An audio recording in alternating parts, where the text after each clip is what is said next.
I celebrate the Super Bowl like I celebrated the Grammys and the inauguration, which is I completely forgot it existed until the day afterwards.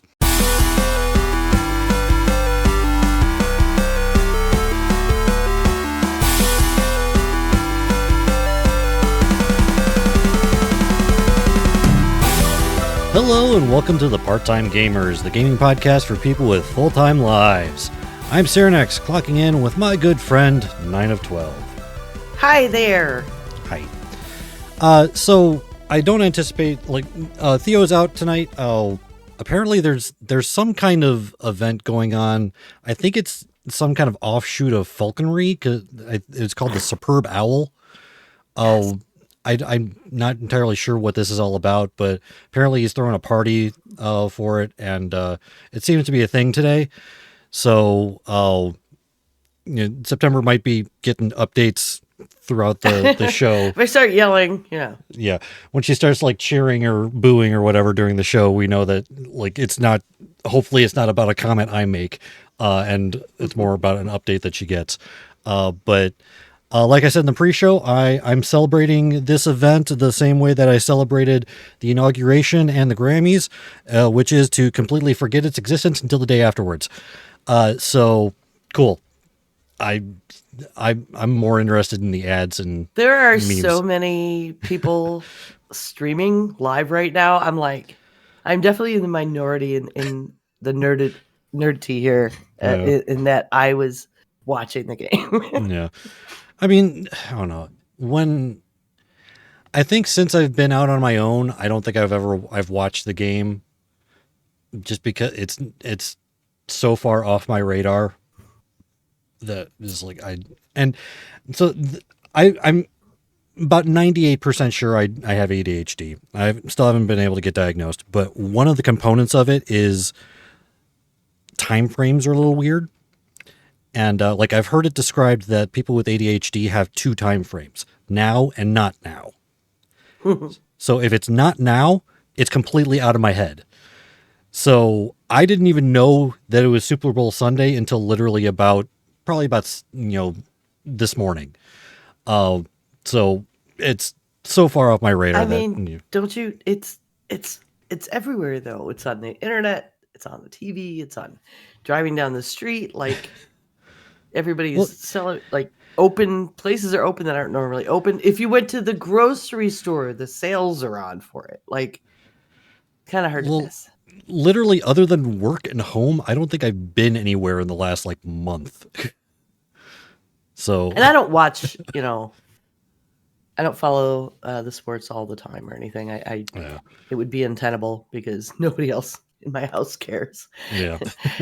So for me, it's also almost a self-care thing, because I enjoy the game. And so at least twice a year for the hockey and the football, mom gets the TV and watches her sports. Yeah.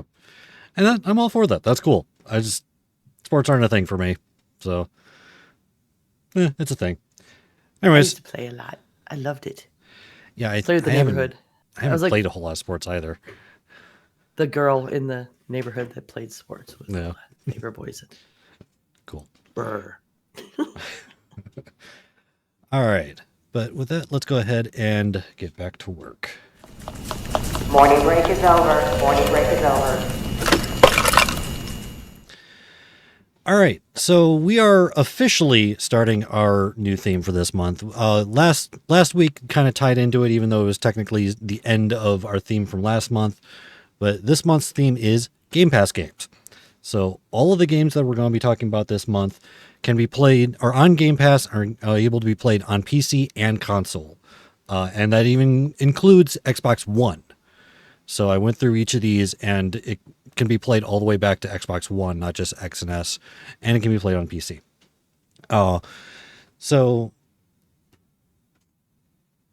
Sorry. 1 second.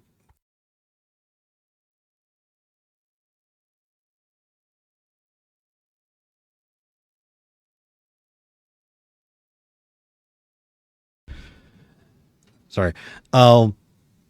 Yeah, so today we're starting off with Road 96, which it's been on my radar for a little bit now. I think actually the first time I saw it was on Jessica's stream. She played it a while back. She said that last week this is one of her favorite games to play too. And it is, again, available on Game Pass.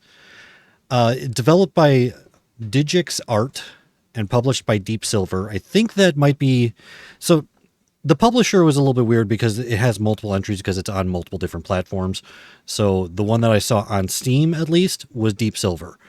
And I love the fact that the price that they have on this originally was released on the Switch and Windows via Steam. The price is $19.96, not $99, $96, because Road 96, I would assume, and also the year that the game takes place is 1996.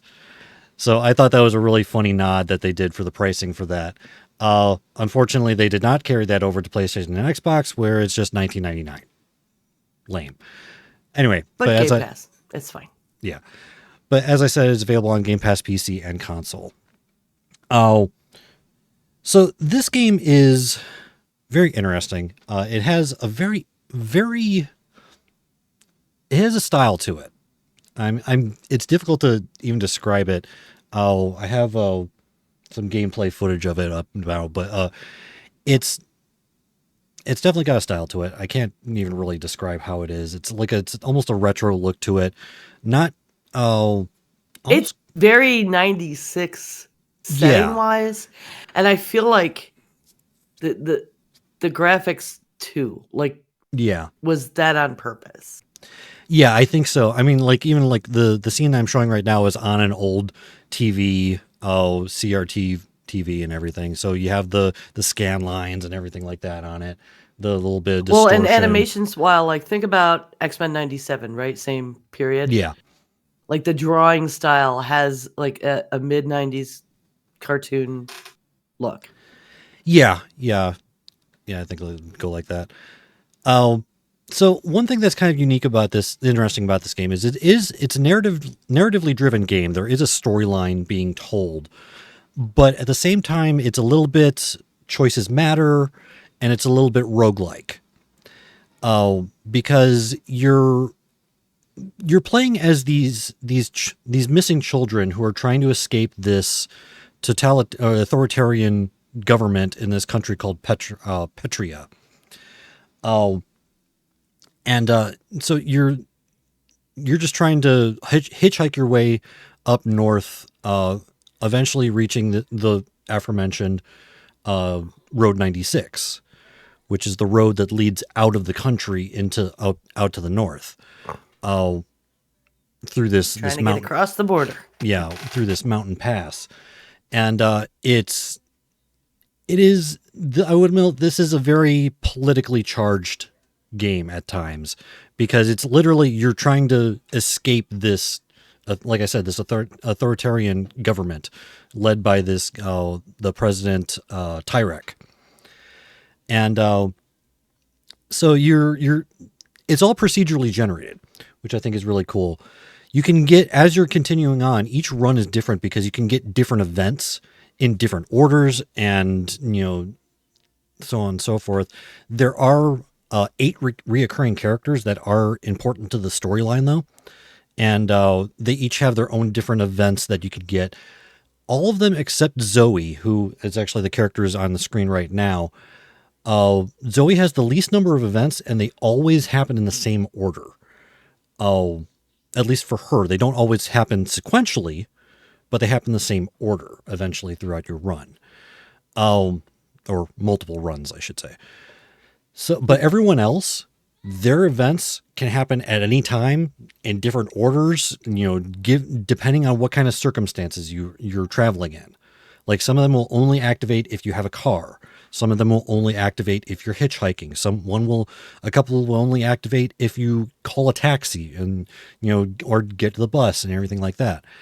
So it's really cool how they have those different events that can take place and mix it up.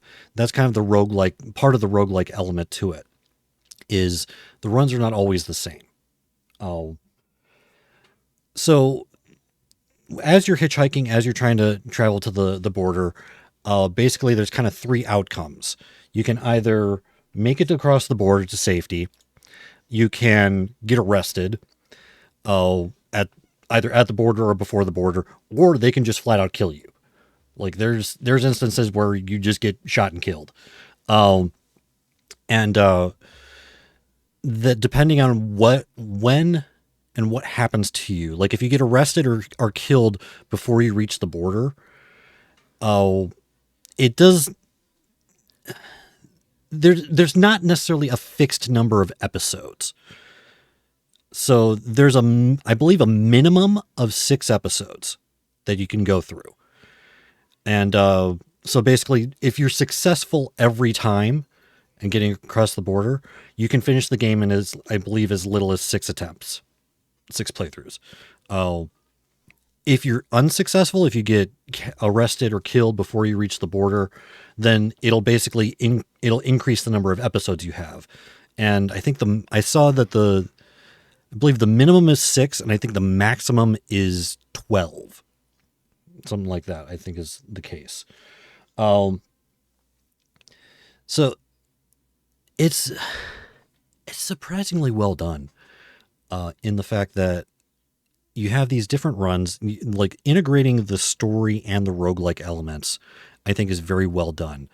There is a tiny bit of like park your brain at the door, because as you continue on, even though you're playing different characters, they do gain benefits from previous runs. Like you can get, like, depending on the circumstance, depending on the events that you get with the certain characters, the 8 main characters, you can unlock special abilities. Like one of them is this young computer programmer. He's making a game, but he's also a really good hacker. Eventually you can get a hacking skill from him, and that affects every run that you have from then on. And it opens up a bunch more options for you. So each time you gain a new skill, gain a new thing like that, it opens up all these new options that you wouldn't have had before, even though technically you're playing a completely different kid each time. But then even then, it's like when you start off with, again, part of the roguelike element is every time you either succeed, every time you finish a run, it goes back to this little bit with one of the characters named Sonia Sanchez and her show. And at the end of her show, she always has these, like, these are these missing kids, if you've seen any of them, please call this number and everything, all that jazz. But it's basically just a menu to show you 3 options of kids that you can start with. And see, I didn't get that though. Well, how far did you get in the first run? It doesn't. I didn't get very far. Okay, yeah. I didn't get very far. I got in the mountain pass. I hitched a ride with the redneck dudes. Yeah. Was it? What were their names? Something in Mitch. I was gonna write it down. Wayne and Mitch. I don't know. I think it's Stan and Mitch. Funny. Oh, they were funny. Yeah, they can eventually give you a lock picking skill. Which is nice. Well, they kicked me out because I was bad. Yeah. I mean, that's the thing, is like each of these characters have different motivations, different things about them. Yeah, Stan and Mitch. But yeah, like the 8 main characters, or the 8 recurring main storyline characters, are Zoe, John, Fanny, Alex, Stan and Mitch, which, even though they're technically 2 characters, they count as one because they're always together. Sonia and Jared. And each of them have their own events, and as it's loading, you can see like what percentage of their events you've already unlocked and stuff like that. But and each of these characters are connected to each other in some way. Like John is a truck driver, Fanny is a police officer, and they have their relationship together, and they're also like the like surrogate parents to Alex. Alex is the young computer programmer. So they're all connected in that way, even though they're not together in the game. They're still like all kind of individual on their own. They still have some kind of relationship, almost a familial relationship together. You eventually find out Zoe is pretty integral to this whole thing, because her father is the minister to oil and transportation or whatever like that for the country. Like, so her father's a government official. And so before I get into her whole thing, though, there part of the storyline is this all kind of like the genesis of a lot of the story elements starts actually 10 years earlier. So the way that they, in this country, this fictitious country, they do an election every 10 years on September 9th. The previous election in 1986, there was a massive rock slide. There was a truck full of explosives that was detonated on top of this mountain, right above Road 96, where the president was being elected and all that stuff. There's these explosives that were detonated on the peak of this mountain that caused a massive rock slide that killed hundreds of people, including like Alex's biological parents. Jared's daughter was killed there. I think John's fiance or wife or something was killed there. So all of these characters have some kind of connection to that event.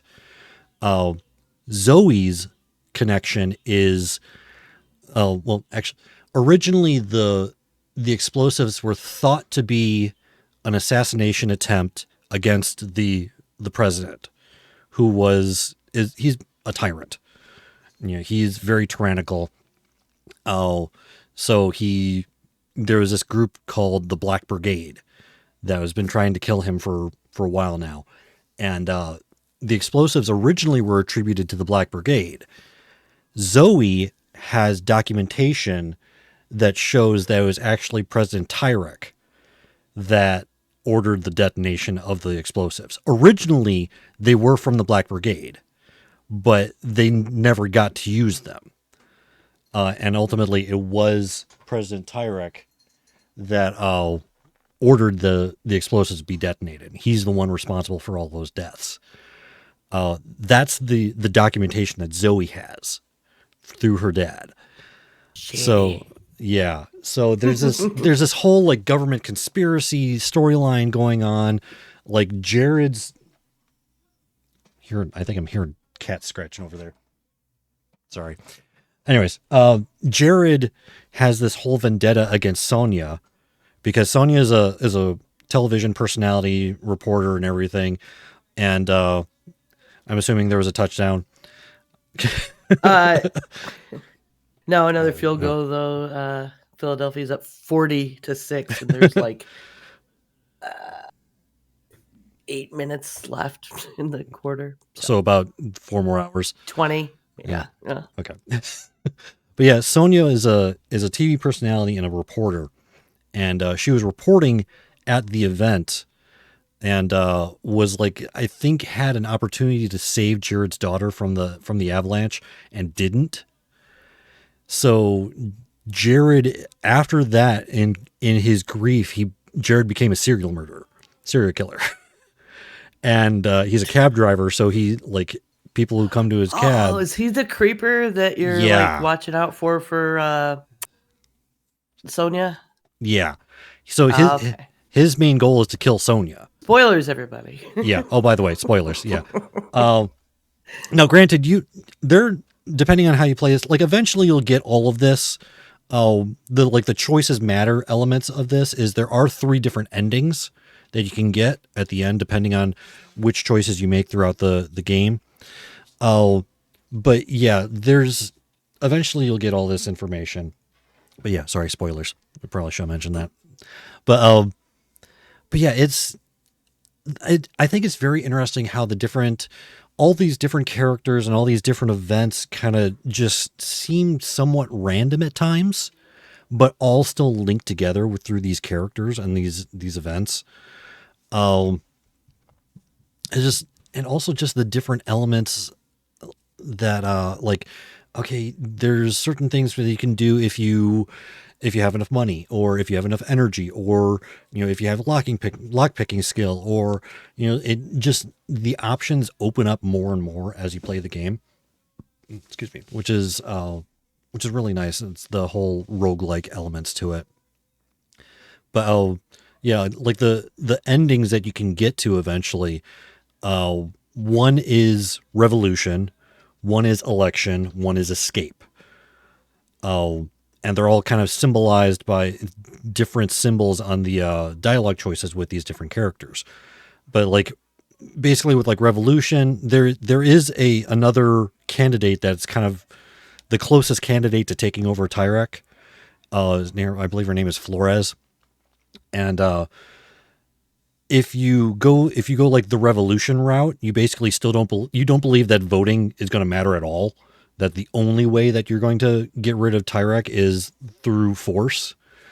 So it's like you like vandalize Torres's, or not Torres's, Flores's posters and everything like that, and choose the more aggressive dialogue options. Which, like I said, they have a symbol next to the dialogue choice to give you an idea. It's like, okay, this is going to be a revolution option, or this is going to be an election option. So they don't leave you completely out in the open like that. Oh, You played on PC, I take it. yes. Yeah, because you Well, don't have an Xbox. I played. I Did you use a controller or keyboard? I actually didn't get a chance to play it. I am still hopelessly addicted to Oh, okay. Final Fantasy VII Rebirth. So I was watching gameplay of it. So that's where I got a lot of this information from, and the wiki and such. Oh, but I was distracted enough that I know enough about the game that I got an idea of like what's going on. I haven't actually seen like the details of like what the like.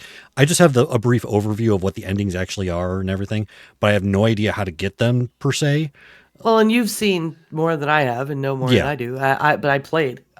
Yeah. So I just wanted to like what I can contribute is I played on the Xbox. I played with the controller, and there were some things in the controls that were not ideal.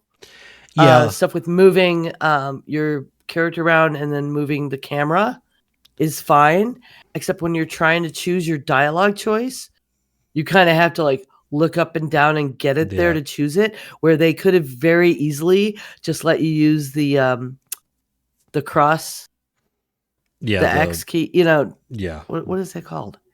The directional other buttons or whatever. Directional, yeah. Yeah.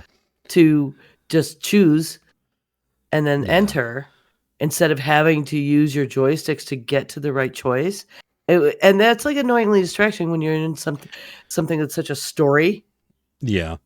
And you can read what you're going to say, and then you got to wait. I got to get to it. And it's a little janky to get to. Yeah, that is one thing I will concede, that like picking the dialogue choices, because there was like the video that the playthrough I was watching, there was one point where this guy's on a motorcycle in the sidecar of this motorcycle, and like something is happening off, and like they found like it was Stan and Mitch were chasing Jared, and they finally caught up to him, and one of them is talking to Jared in the cab, and the guy's just sitting there staring at it, waiting for something to happen, not realizing that there's a dialogue choice to his upper left. Yeah, you have to look up at them, at the dudes who are driving, to find your dialogue choices. And then meanwhile, they're trying to catch him. And then just down the road a little bit, they're like, because we lost him. And it was like, did you get a look at him? And it's like, well, no, I was having to look up at you. And I don't know when it's going to be my turn to lean right or left to stay on the road, which is part of the actual, gameplay during some sections of that ride. Yeah. So, I mean, that was a little weird, but yeah, putting the dialogue in front of you and with the directional button to choose one would have been, it seems like a really easy fix to make that whole flow better. And I wouldn't be surprised if there was a mod or something like that could be done to fix that. But I will concede that is one thing that is somewhat odd about the interface. To a certain degree, I can understand why they would do that, because like trying to make it a little bit more immersive, where it's like, okay, if you're talking to someone, you're going to be looking at them type of situation. But yeah, it could. Not if I'm in a sidecar on a motorcycle, I'm not. True. Especially apparently a sidecar that can, like, depending on which way you lean, shifts the whole motorcycle. But anyway. Well, bikes will. Yeah. Yeah. I mean, I'm not a programmer, but I have run into this with other games. I don't think this is an uncommon thing where I've had to have dialogue choices and I've had to like look up and down with the camera to choose them. And I Yeah. don't know why any game keeps making that choice. Yeah. I mean, there's stylistic choices. I mean, there's certain things that just in like UI elements and programming and such that I don't like. I said this on Blue Sky a while ago. That it's like, hey, games, can we just get rid of like the quote unquote immersive controls? It's like I don't need to do a bunch of different joystick movements to open a door. Just give me press A. Yeah. It's like Yeah. And this in particular, like when it's something like you're just using a dialogue box and you've got a completely unused thing on your controller. yeah. I mean, I imagine if you're playing, that's why I asked if you played keyboard and mouse, you probably just click on the right choice. Yeah. But does it make your camera go all wonky? I don't know. Probably, yeah. Like it would still be the same kind of interface where you have to actually move, like actually look at the dialogue choices. You're not so much choosing them in a traditional sense with the keys and everything, but you're looking at the choice and picking it that way. So yeah, to me it didn't bother me so much, but I can see why it would be problematic.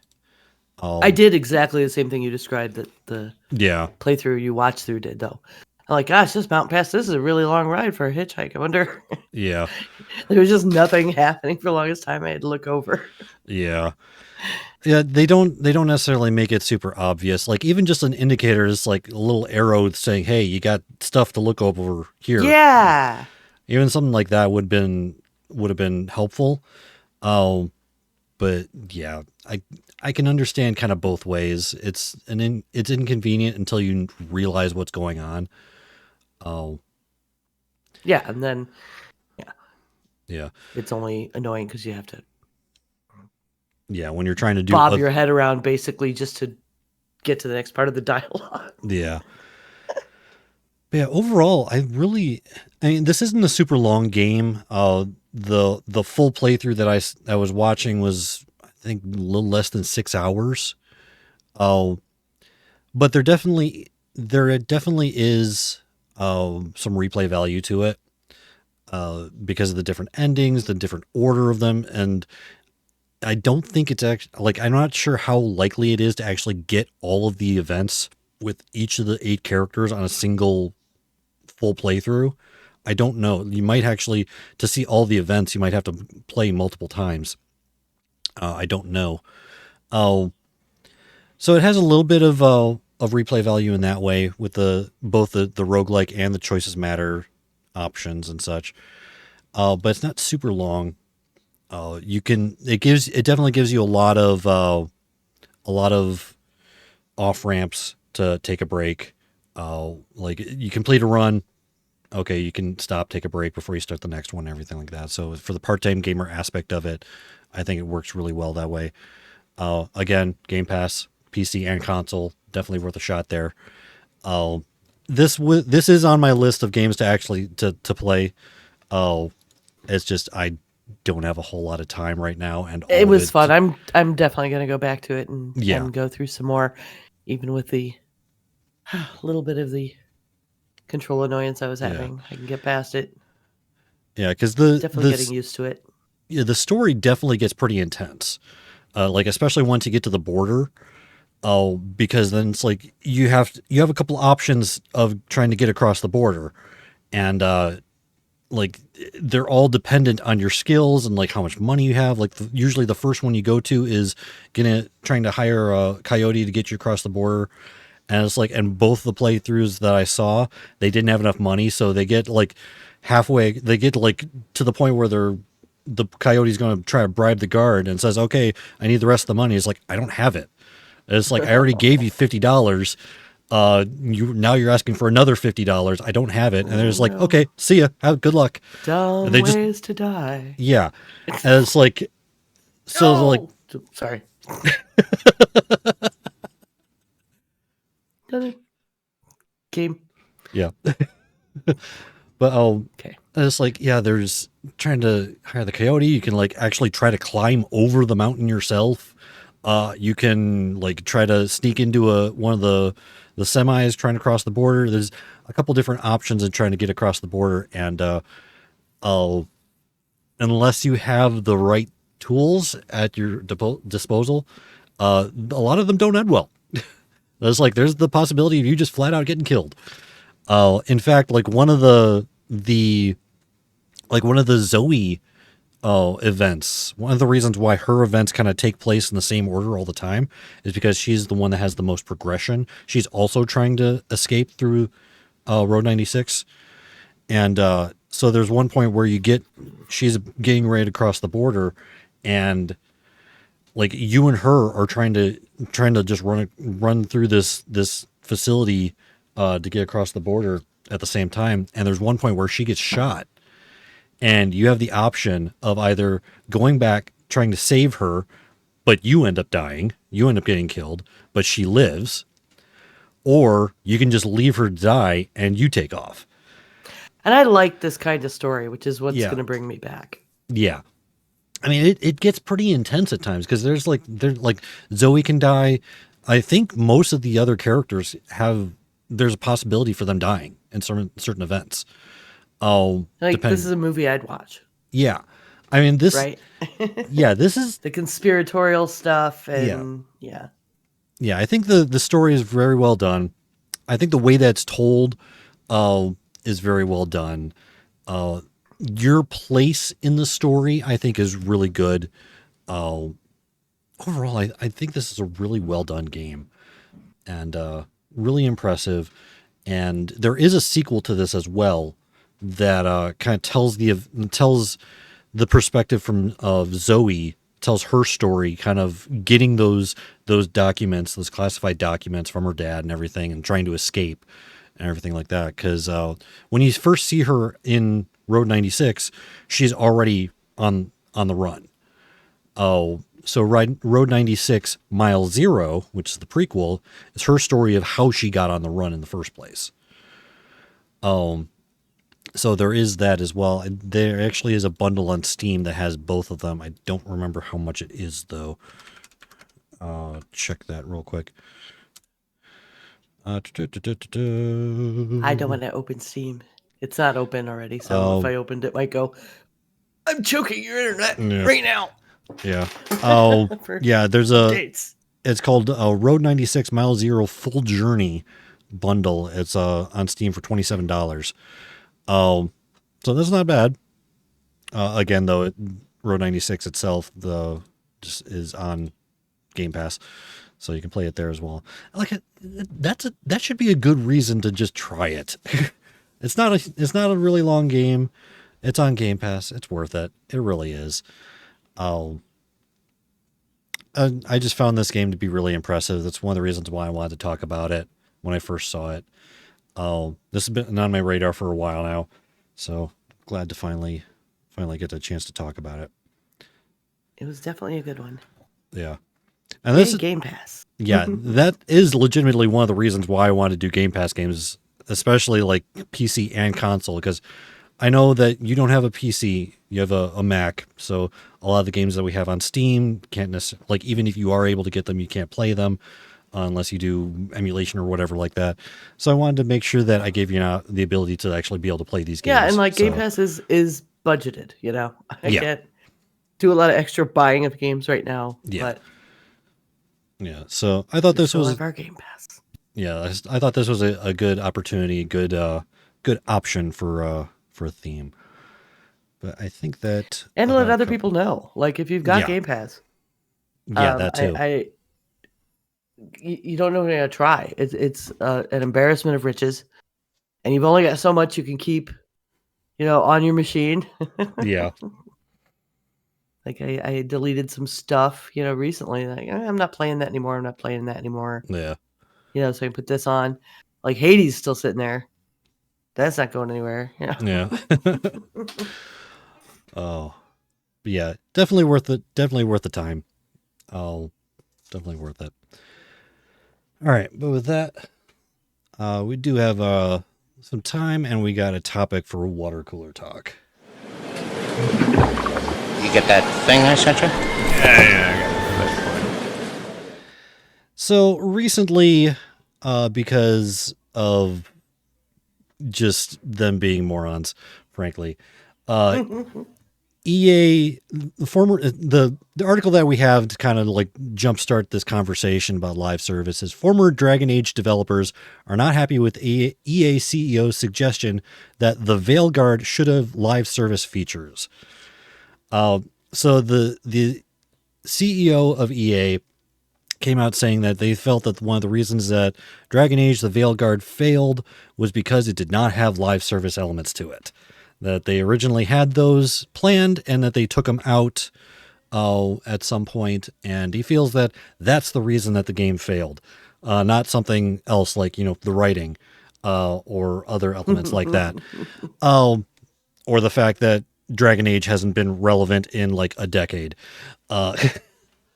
So I wanted to kind of use this as a springboard for just the idea of live service in general. I will say that, like most things, I do think there is a place for it, but it's definitely not single player games. It's that's not what this game is. What are you doing? Yeah, That's a weird thing to say. Yeah, shoehorning live service stuff into single player games, I think, is asinine. It's like, we're not coming into I can understand like making DLCs and stuff like that, like maybe giving some more options that way, but just having this like, okay, we're going to shove these 14 other currencies into the game that you can collect and pay for with real money so you can get armor for your horse, some crap like that. It's like, no, we don't want that. No one wants that. And it's like, honestly, and if you put that into the game, probably you would be even less successful. Like there is a place for it, but all of the places I can think of to do a live service elements would be multiplayer games or games that are always online. That have multiplayer elements to that. That I can understand to agree, like Helldivers. It's a live service game. That's just part of the package because there's no way to play it single player. There's not really a story to it. It's all about just going on these missions with other people. I can understand the live service element of that. Yeah, there was a lot of things I understand that game just fell short in, and this CEO being like, well, it just wasn't, what the hottest new thing right now is. It's like looking at what's successful and going, well, we didn't do that. Well, what the hell is the point? That doesn't say anything about this game. It's a different world. Yeah. It's a different, kind of game entirely. So, no, it has nothing to do with why it failed. Oh, it's so weird. Yeah. I mean, there's, I'm trying to think of some other, it's one of the biggest complaints about Diablo recently is, all the live service stuff that's going on. It's beyond the seasonal stuff. It's like you can get this other currency that gets you all these other out of world store options and stuff like that. It's like, okay, we don't want that. There's one game that I do want to talk about at some point called Wayfinder, which is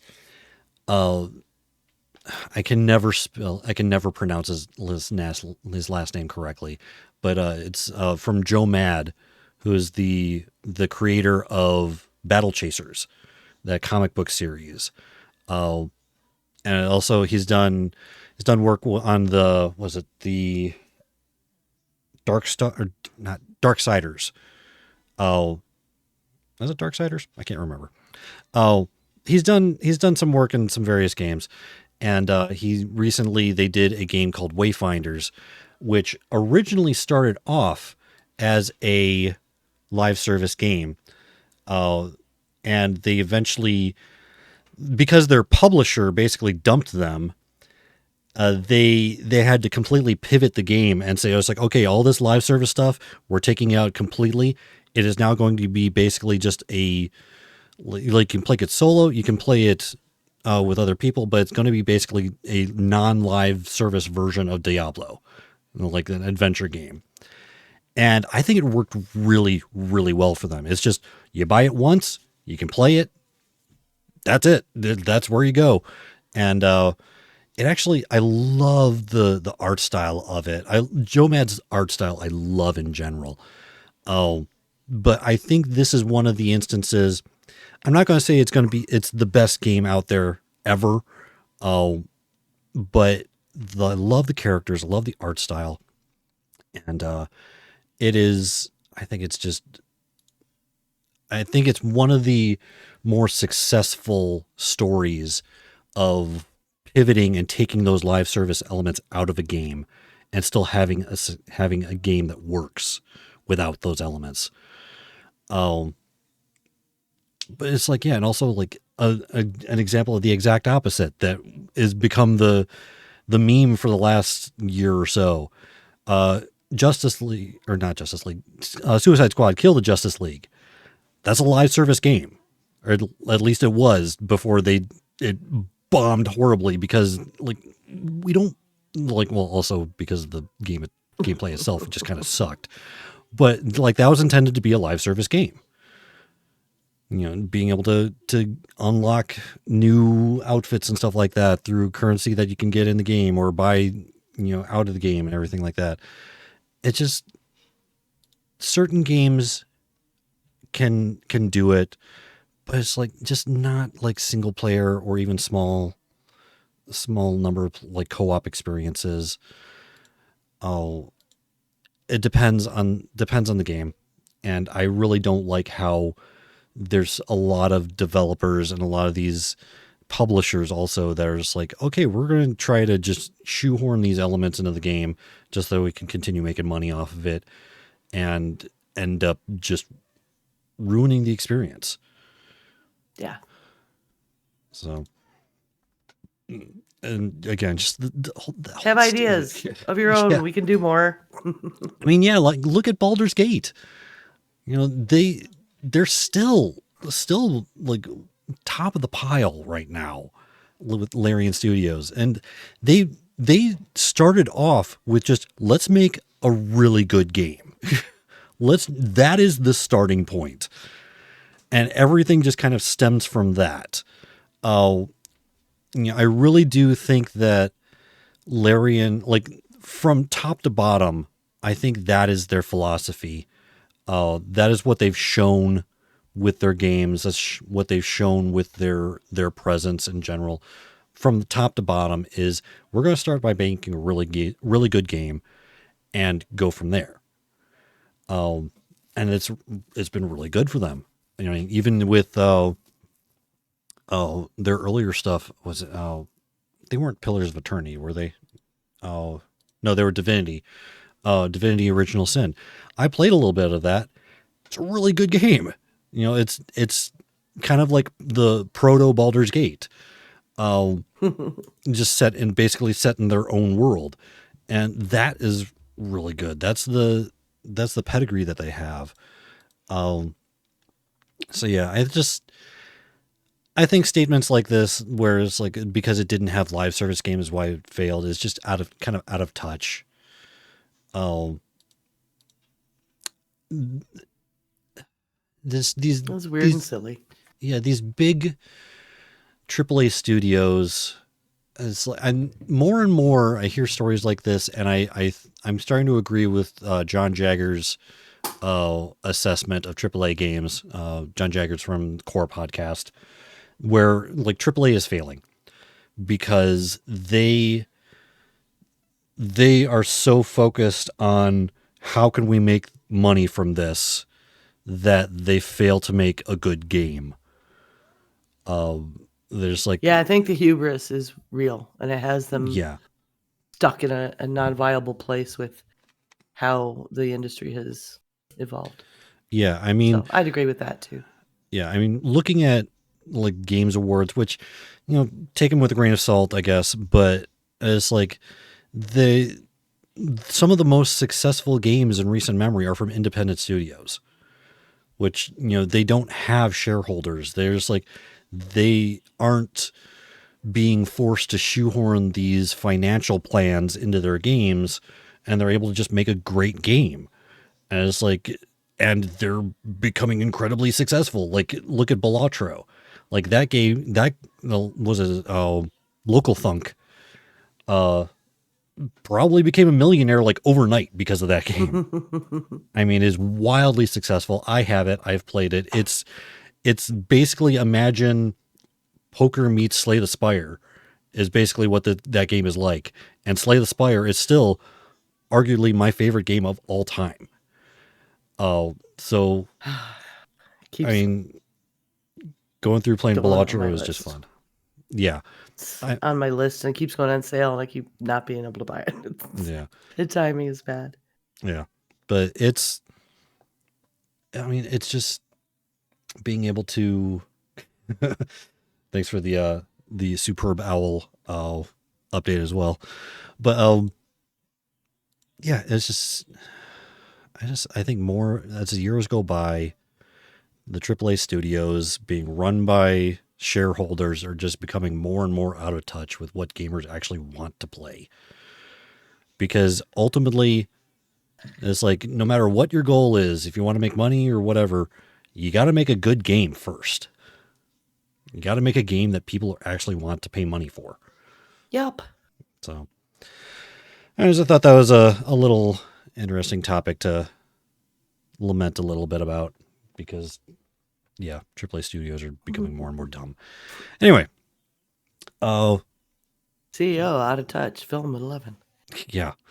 Yeah, pretty much. All right. But it's going to be our show for today. Oh, now that the Superb Owl is over, apparently. It is. But yeah, we're going to be keeping on with this theme of Game Pass games throughout the month. And our next one is going to be a game called The Big Con. Which I originally got this game on Epic a while back. It was one of their free games. Looks really interesting. Looks kind of funny. You're this kid who's trying to basically con people out of money to save your family's video store. So it's really colorful and kind of tongue in cheek. So it should be should be a fun play. But again, that's on Game Pass. So looking forward to it. Everyone, thank you for listening. If you like what you've heard and like to help us out, a few ways you can do that are by giving us a review over on Apple Podcast. You can follow my Twitch and YouTube channels for our live recordings Sunday nights starting at 9:15 Eastern Standard Time, or you can become one of our patrons. If you'd like to contact us, you can with our email, parttimegamers.cast@gmail.com, or you can join our Discord channel. I check that usually on like an hourly basis, just to see what's going on. You can find the show and the links to everything around it using the link bit.ly/CI Productions. Emma, where can people find you around the internet? Just go to 9of12.com and it'll point you to my projects. Cool. And you can find some of Theo's work over at swellcast.com/thatoneweirdo and Rabbit in Red Radio. And I do believe he has something else, but he has not put it in the notes, so I don't know what it is. But everyone, until next time, we are the Part-Time Gamers clocking out.